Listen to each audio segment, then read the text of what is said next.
Hello, this is Sondra Oster, Baras, bringing you a few words of Bible from the heart of Biblical Israel. This week's Torah portion is Shoftim, and it begins in chapter 16, verse 18, with a very clear commandment to appoint judges and officers in all your gates, which is another way of saying in all your cities. By the way, the word gates, this is very interesting. If you think about ancient times, and many of you may have seen this as you visit Israel and you see some of the archaeological sites, every ancient city had a wall and a gate, and the gate was a massive, massive structure, the main entrance to the city.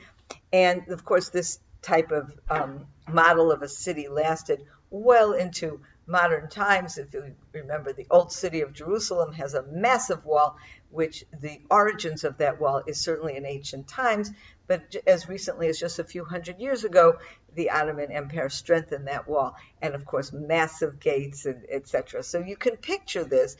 The gate of a city is very important strategically, but what you may not know is that the gate of the city also served as a place of gathering of the courts. The courts, and very often the leaders as well. And you can look throughout your Bible many instances where somebody is going to seek judgment, to seek a ruling from a court or for judges, and they will be doing that in the gate of the city.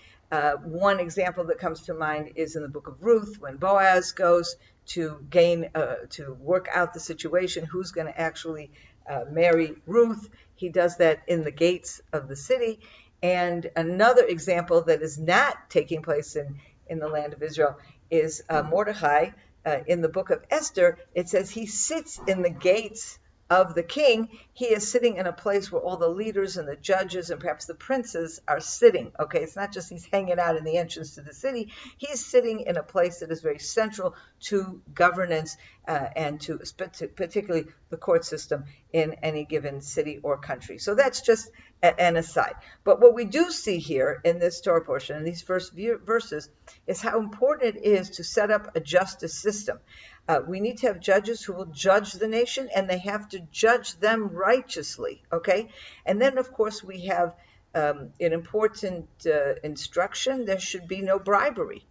The judge must not favor one side or the other. He must not take bribery. He must look at each side and judge them honestly and carefully on the merits of each case. And that, of course, in verse 20 is also connected with the ability of the nation of Israel to remain on the land. You must chase after justice so that you will live and inherit the land that the Lord your God has given you. If you are not going to be able to establish a just society, then your ability to stay in the land will be threatened. And of course, we see that in the later prophets that rail against the nation of Israel for their injustices, for the way they treat people. You know, think about Isaiah, think about Jeremiah, think about Amos, and the criticisms against the nation of Israel for the terrible way they've behaved and how they've treated people, particularly poor people, how there have been this kind of problem, okay? Bribery, and Amos talks about, taking justice from a poor person for the price of shoes. We have this situation of terrible injustice, and of course that always goes together with a warning on the part of the prophet: if you continue this behavior, you will be exiled from the land, which is indeed what happened. I do, though, want to also point out a kind of corollary of all of that. It's very nice that you have judges who instruct on how to behave. In chapter 17, verse 10, we have a commandment to each individual. You shall do according to the thing that they tell you. It's talking about the judges, okay? From the place which the Lord your God has chosen. In other words, there is this idea that the same place that the Lord has chosen, which we learned about in last week's Torah portion, which is Jerusalem, that will also be a place of the courts, and that is indeed what happened.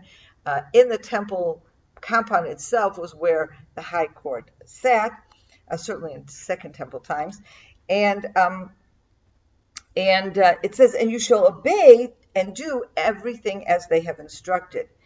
Verse 11, according to the Torah, which they have instructed you, and with regard to the judgment that they have told you, you shall do, you shall obey. Do not stray from what they have told you, neither to the right nor to the left. Okay, what exactly is this saying? Here we have not just listen to the commandments of the Lord your God has given you, but listen to the judges and the way they have interpreted these commandments. Because, of course, so many things happen, questions come up, and it's not just in terms of, how do you settle a particular squabble between two people, but you have to settle that squabble between two people, or any other question that comes up, even a question that comes up with regard to how we worship God. There are so much written in the Bible, but there's so much that is not written. Individual circumstances. How do you handle a particular situation? And that requires interpretation. That requires someone, a judge or a priest, to actually look at the Bible, look at the situation before them, and make a judgment. And that there's no question this requires human involvement. That's the way the system is set up. There's no other way to do it unless you're going to make every single individual a prophet. There is no way to do this other than to take the laws of the Bible and then accompany that with a human justice system that will do their best to rule on the basis of the biblical commandment. What these verses are saying is you must listen to those judges. And it doesn't matter if you agree with them or you don't agree with them, provided, of course, that they are just justices. I mean, that is the assumption that they are ruling based upon their understanding of the Bible. And they're doing this without the bribery and some of these other issues that we saw at the beginning of the Torah portion, assuming that they are just people. It is a question of an interpretation. There's always going to be a majority and a minority opinion. But what the Bible is telling us, you have to have a system. And once there is a majority opinion, that becomes the law of the land. And this is very, very important because the Bible does not remain up in the heavens. We are human beings and we have to know how to apply that law down here on the ground. And if we don't have a coherent system where everybody is following the same law, we will have anarchy. And that is why these verses are so important. That connection between biblical law and human application of that law, the need for a impartial, just, judicial system that will ensure that society acts and behaves as it should. Have a wonderful Shabbat. Have a wonderful weekend. Shabbat Shalom.